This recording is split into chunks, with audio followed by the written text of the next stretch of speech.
मागच्या भागात सियाने आर्यनला सांगितलं होतं की डायरीत जे नाव आहे ते त्याच्या आयुष्यातल्या खूप जवळच्या व्यक्तीचं आहे.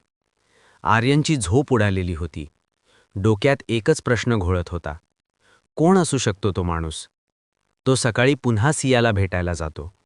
आर्यन म्हणतो, सिया, आता मला खेळात ठेवू नकोस. सांग स्पष्टपणे, कोण आहे तो माणूस? सिया शांतपणे म्हणते, मी नाव सांगितलं तर तू तुटशील. आर्यन म्हणतो, तुटलोय मी आधीच. आता सत्य ऐकायची ताकद आहे माझ्यात. सिया थोडा वेळ गप्प राहते. मग म्हणते, डायरीत एक नाव आहे आणि ते नाव आहे समीर. आर्यन थांबतो.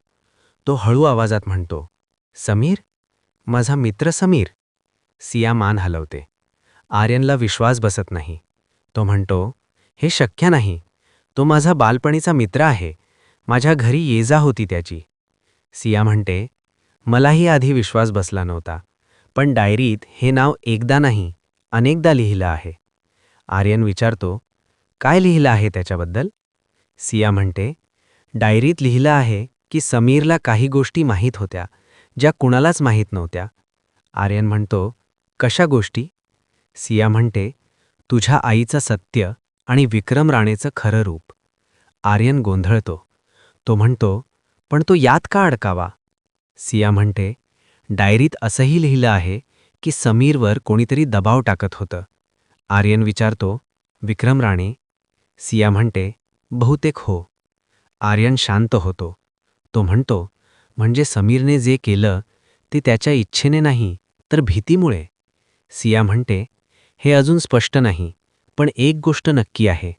आर्यन विचारतो, काय? सिया म्हणते, समीरला त्या रात्रीचं सगळं सत्य माहीत आहे. आर्यनचा श्वास थांबतो. तो म्हणतो, मग मला त्याला भेटायलाच हवं. सिया म्हणते, पण सावध राहा, कारण जर तो खरंच यात इन्व्हॉल्व असेल तर तो धोकादायक ठरू शकतो. आर्यन म्हणतो, मला आता भीती नाही, मला फक्त सत्य हवं आहे. सिया काही क्षण शांत राहते. मग म्हणते, पण एक अजून समस्या आहे. आर्यन विचारतो, काय? सिया म्हणते, समीर सध्या शहरात नाही. आर्यन थांबतो. तो म्हणतो, म्हणजे? सिया म्हणते, तो अचानक गायब झाला आहे. आर्यन विचारतो, गायब? सिया म्हणते, हो, आणि त्याच्या गायब होण्याचा आणि डायरी बाहेर येण्याचा काहीतरी संबंध असू शकतो. आर्यन विचारात जातो. तो हळूच म्हणतो, म्हणजे तो पळतोय की कोणीतरी त्याला पळवून नेलंय? सिया म्हणते, हेच शोधायचं आहे आपल्याला. आर्यन मान हलवतो.